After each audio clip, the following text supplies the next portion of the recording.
I've gone around and spoken, and a large proportion of my audience has been young men, under 30, something like that. And I've spoken to them a lot about responsibility. And what's so odd about this is that of all the things that I've spoken about, because I can see the audience and I can feel how the audience is reacting, because I'm always paying attention to all of you insofar as I can manage that. So I get some sense of how what I'm saying is landing, which you have to do if you're going to speak effectively to people. And what happens is if I talk about responsibilities, everyone is silent, just like they are now. Silent and not moving, right? Focusing, attentive. Say, pick up your responsibility. Pick up the heaviest thing you can and carry it. And the room goes quiet and everybody's eyes open. And I think, that always makes me break up.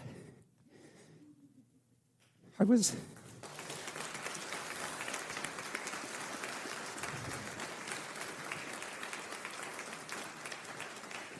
don't know why. I was speaking to an English journalist today who was going to write an article in Spectator magazine, and I was talking about this, and at the same point in the discussion, I had the same emotional reaction. I don't really understand it.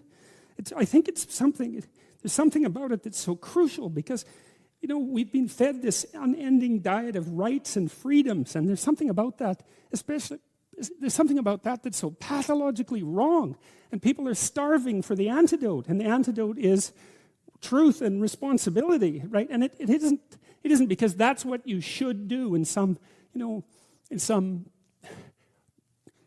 I know better or someone knows better for you what you should do sense. It's that's the secret to a meaningful life, and without a meaningful life, then all you have is suffering and nihilism and despair and all of that, and self-contempt, and that's not good. And so it's necessary for men to stand up and take responsibility, and they all know that and are starving for that message. And the message is more that that's also a good thing, to stand up and take responsibility, because you're cursed so much now from when you're young with this notion that your active engagement with the world is part of what is destroying and undermining the planet and adding to the tyranny of the social systems. It's like, how about not so much of that, hey?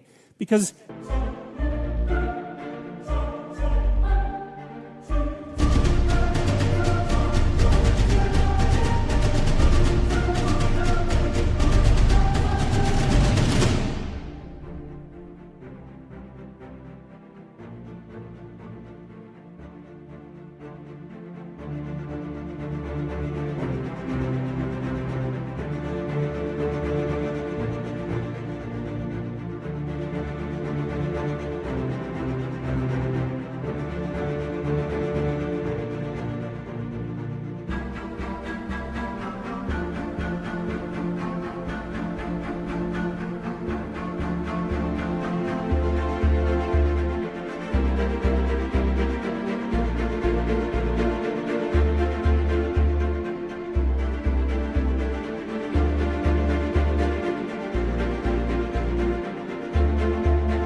it's too soul deadening. It's anti-human right to the core. And my sense instead is that, if you were able to reveal the best of yourself to you in the world, that you would be an overwhelming force for good, and that whatever errors might be made along the way would wash out in the works. And that's the other thing that you see in the Abrahamic stories, because Abraham is not a perfect person by any stretch of the imagination. He's a real person, and he makes mistakes, but it doesn't matter. The overarching narrative is, maintain your covenant with God, and despite your inadequacies, then not only will you prevail, but your descendants will prevail. It's like, great, that's really good news, So it's been really...